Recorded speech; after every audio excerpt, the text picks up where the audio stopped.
Assalamualaikum warahmatullahi ta'ala wabarakatuh. Alhamdulillahi rabbil alamin. Wassalatu wassalamu ala rasulihil amin wa ala alihi wa ashabihi ajma'in, amma ba'd. Untuk pelajaran akidah Kafa tahun 3 pada hari ini, sambungan pembelajaran kita pada muka surat 49. Murid-murid boleh semua buka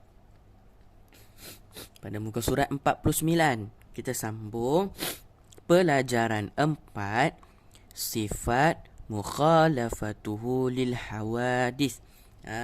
Sifat bagi Allah Ta'ala kan ada 20, kita belajar kan.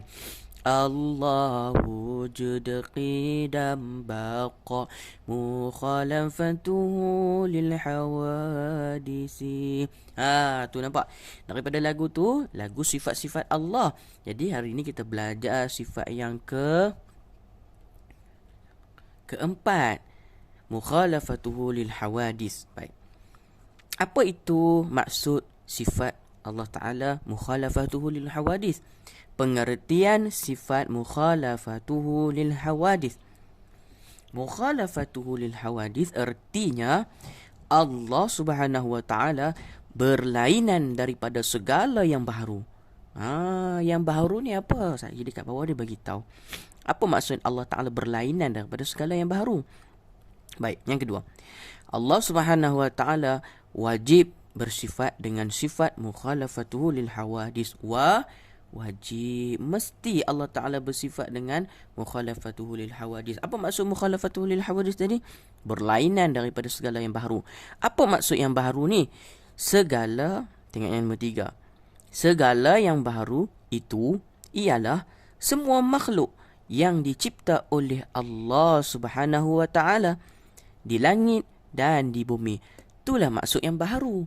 Maksudnya kat sini, mukhalafatuhu lil hawadis, maksudnya ialah Allah Ta'ala ni tak sama, lain daripada makhluk yang Allah Ta'ala cipta yang ada di langit dan yang di bumi. Allah Ta'ala tak sama dengan pokok. Allah Ta'ala tak sama dengan haiwan. Allah Ta'ala tak sama dengan manusia. Allah Ta'ala tak sama dengan batu. Allah Ta'ala tak sama dengan burung. Allah Ta'ala tak sama dengan meja. Apa yang ada dekat atas dunia ni, semua Allah Ta'ala tak sama. Jadi sifat Allah Ta'ala ni maksudnya apa? Allah Ta'ala ni, kalau ada orang tanya kepada kita, Allah Ta'ala ni macam mana? Adakah dia seperti burung? Tak. Sebab apa tak? Ni sifat Allah. Sifat Allah Ta'ala mukhalafatuhu lil hawadis. Dia tak sama. Dia berlainan. Kan? Allah Ta'ala ni macam malaikat ke? Tak. Allah Ta'ala ni macam haiwan ke? Tak. Tak sama. Berlainan. Allah Ta'ala ni macam manusia ke? Tak. Itu semua tak sama. Semua yang Allah Ta'ala cipta di atas muka bumi ni, makhluk Allah Ta'ala yang ada atas bumi, yang ada di langit, semuanya tidak sama dengan Allah. Itulah maksud sifat Allah Subhanahu wa Ta'ala mukhalafatuhu lil hawadis. Baik. Yang keempat kita tengok. Lawan bagi mukhalafatuhu lil hawadis ialah mumathalatuhu lil hawadis, yang bermaksud bersamaan Allah Subhanahu wa Ta'ala dengan yang baharu.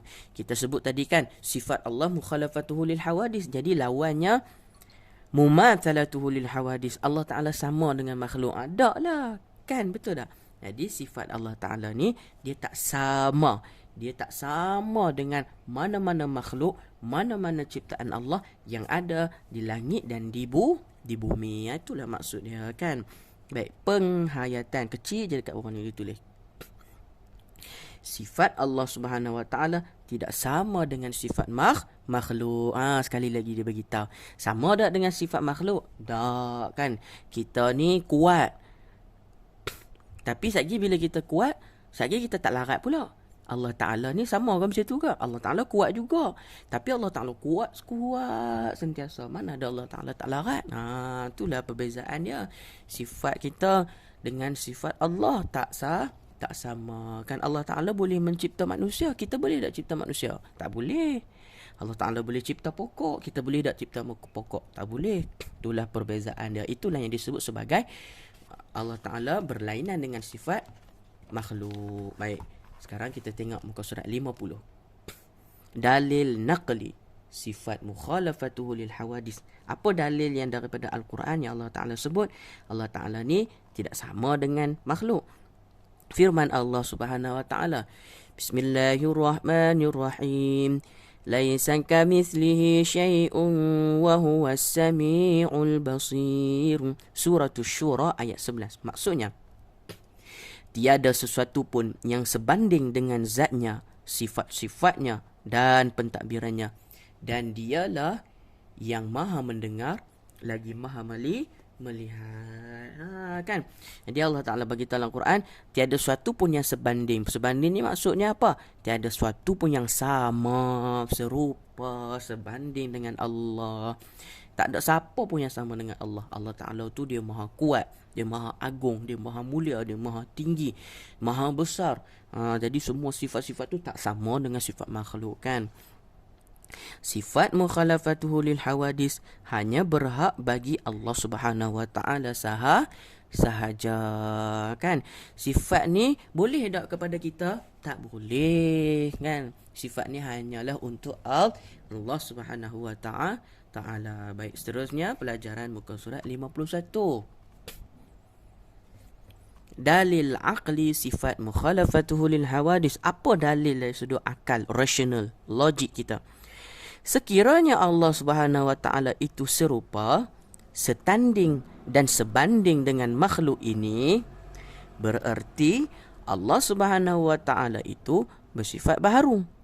Maka mustahillah Allah itu bersifat baharu kerana menyerupai sifat makhluknya. Sedangkan Allah Subhanahu wa Ta'ala maha mentadbir sekalian alam. Dia bagi tak kat sini, kan? Secara logiknya, kalaulah Allah Ta'ala tu sama dengan makhluk, maka Allah Ta'ala tu dia bersifat baharu. Sifat baharu ni apa dia maksud dia tadi tu? Baharu ni maksudnya diciptakan, kan? Kan Allah Ta'ala cipta baharu ni semua yang diciptakan di bumi dan di langit. Mana ada Allah Ta'ala kena cipta kat bumi, mana ada Allah Ta'ala kena cipta di langit. Jadi mustahil lah. Maka mustahil lah Allah Ta'ala bersifat baharu, kerana baharu ni untuk makhluk, kan? Allah yang kena cipta di bumi dan di langit ni siapa dia? Makhluk. Allah Ta'ala itu khaliq, pencipta, kan? Sedangkan Allah lah yang mentadbir sekalian alam. Jadi tak logik lah, kan? Kalau kita berfikir secara logik, tak logik lah kata Allah Ta'ala ni bersifat dengan serupa dengan makhluk, sedangkan Allah Ta'ala sendiri yang cipta makhluk. Betul tak? Okey. Dan yang terakhir untuk hari ni, hukum. Apa hukum mempercayai sifat mukhalafatuhu lil hawadis? Baik. Hukum mempercayai sifat mukhalafatuhu lil hawadis adalah wajib. Jadi hukum dia wajib. Hukum tidak mempercayai sifat mukhalafatuhu lil hawadis adalah berdosa besar. Siapa yang tak mempercayai sifat Allah Ta'ala itu berbeza, tidak sama dengan sifat makhluk, iaitu mukhalafatuhu lil hawadis, maka dia berdosa. Baik. Wallahu Subhanahu wa Ta'ala a'la wa a'lam. Untuk latihan nanti Ustaz akan beri dalam grup WhatsApp. Assalamualaikum warahmatullahi taala wabarakatuh.